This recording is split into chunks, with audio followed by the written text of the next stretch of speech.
Gary Kirsten এককালে দক্ষিণ আফ্রিকার বাঁহাতি ওপেনার উপমহাদেশের ক্রিকেটে দারুণ এক আলোচিত নাম।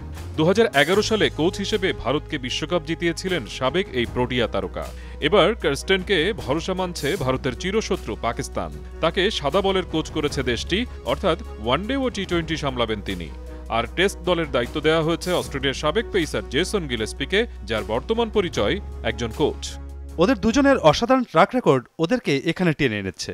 গিলেস্পি ঘরোয়া ও আন্তর্জাতিক স্তরে সফল কোচ, ক্রিকেটারদের উন্নতিতে ও দারুণ কাজ করতে পারে। আর কার্স্টেন দেখিয়েছে কিভাবে জিততে হয়। ও তরুণদের মধ্যে জয়ের ক্ষুধা তৈরি করতে পারে। ও এই মুহূর্তে পৃথিবীর সবচেয়ে সম্মানিত কোচদের একজন। সাদা ও লাল বলে দুই হেড কোচ থাকলেও তাদের প্রধান সহকারী আজহার মাহমুদ, তিনি থাকছেন সব ফরম্যাটে। কোচ হিসেবে অবশ্য কার্স্টেনকেই আগে পাচ্ছেন বাবর আজম, শাহিন আফ্রিদিরা। 22 মে থেকে লিডসে 4 ম্যাচের সিরিজে মুখোমুখি হচ্ছে ইংল্যান্ড ও পাকিস্তান। সেই সিরিজে দলের সাথে থাকবেন কার্স্টেন।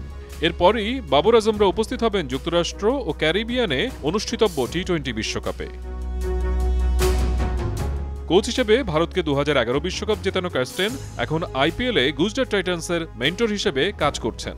আর গিলেস্পি সবশেষ সাউথ অস্ট্রেলিয়া ও অ্যাডিলেড স্ট্রাইকার্সের ছেলেদের দলের প্রধান কোচের দায়িত্বে ছিলেন। মনজুর মোর্শেদ, যমুনা স্পোর্টস।